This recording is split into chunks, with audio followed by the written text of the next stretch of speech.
اعوذ باللہ من الشیطان الرجیم، بسم اللہ الرحمن الرحیم۔ ناظرین و سامعین، نوید اکرم مواسی کے ساتھ میں ہوں آپ کا میزبان ہارون تنولی۔ آج بات کریں گے کہ ایبٹ آباد میں سفید زہر جو ہے وہ کھلے عام فروخت ہو رہا تھا۔ اس حوالے سے اسسٹنٹ کمشنر نے چھاپے مارے۔ ایبٹ آباد کی کوئی ایسی شاپ نہیں ہے جہاں پر کوئی اللہ کا نیک آدمی کوئی دودھ جس میں پانی نہ ہو، جس میں کیمیکل نہ ہو۔ 30% دودھ، 70% پانی۔ نوید اکرم مواسی صاحب کیا کہتے ہیں آپ؟ ایبٹ آباد شہر میں کل جس جگہ بھی دیکھو، چوک چراؤں میں جتنے دودھ کے کاروبار سے منسلک لوگ ہیں، بات کہتے ہیں جی فلاں بڑا ولی ہے جی۔ او بھائی، ولی بنو تو ولایت جیسا کام کرو، اللہ آپ کو عزت دے گا۔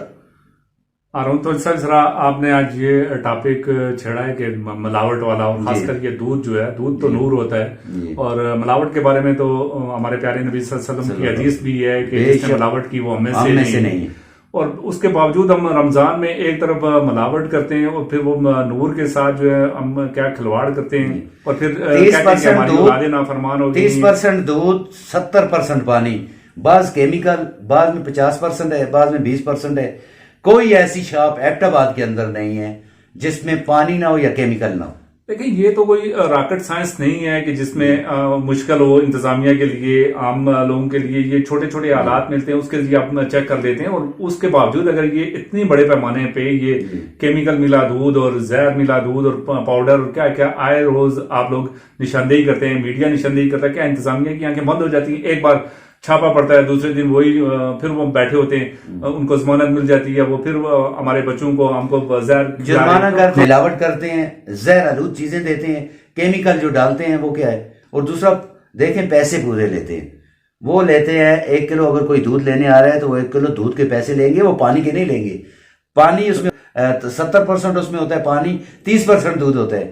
یہ پھر کہتے ہیں جی ہم مسلمان ہیں۔ جی کیسے یہ مسلمان ہیں؟ کیسی یہ مسلمانی ہے کہ رمضان کا ببرکت مہینہ ہے، اور اس میں جو ہے نا یہ اپنے رزق کو جو ہے وہ خراب کرتے ہیں، لوگوں کی صحت خراب کرتے ہیں، لوگوں کے لیے عذاب بنے ہوئے ہیں، اور انتظامیہ جو ہے وہ فرضی کارروائی کر کے مستقل بنیادوں پہ، آپ یہ نہیں سمجھتے کہ مستقل بنیادوں پہ ہونا تو یہ چاہیے کہ جو دکاندار، جو ڈیلر، جو اس طرح کا مافیا کا بندہ 2 بار اس کا چلان ہوتا ہے تو تیسری بار اس کا چلان نہ کریں، بلکہ اس کو تعیات پابندی لگا دیں، اس کو سیل کریں۔ آپ کے پاس اگر قانون میں کوئی سکم ہے، آپ سزا نہیں دے سکتے ہیں تو یہ تو کر سکتے ہیں، تاکہ اس کو ایک عبرت کا نشان بنے، لوگوں کو پتہ چلے کہ یار یہ دوبارہ کارروائی ہو سکتی ہے۔ ہماری دکانیں آئے روز اگر سیل ہوتی ہیں، مگر وہی ہوتا ہے پھر وہ جس طرح بتا ہو رہی ہے، جن کے پاس پہنچ جاتے ہیں، پھر دوبارہ سے ان کے ٹریڈرز کی تنظیمیں، باثر لوگ ہوتے ہیں، یہ سارے اوپر تک ملے ہوتے ہیں، اور یہ عوام کا ستیہ ناش ہوتا ہے۔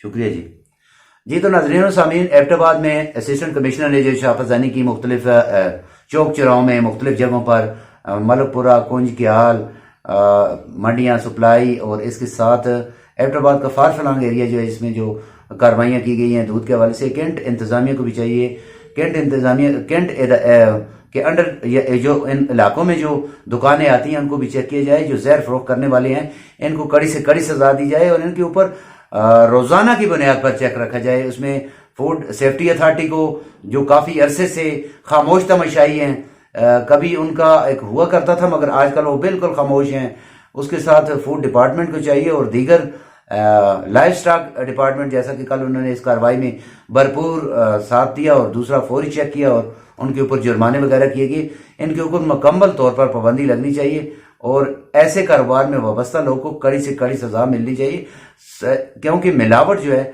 اگر آپ کو ایک زہر ایک چیز کے اندر ڈال کر دے رہا ہے تو وہ آپ کی زندگی لے رہا ہے۔ جو زندگی لے رہا ہے تو اس کا پھر یہی ہے کہ ایسے کام کرنے والے لوگوں کو بالکل قلم کا کرنا چاہیے، ان کا خاتمہ کرنا چاہیے، تاکہ اس کاروبار سے وہ دوبارہ جا کر یہ کاروبار نہ کر سکیں، لوگوں کی زندگیوں کو برباد نہ کریں۔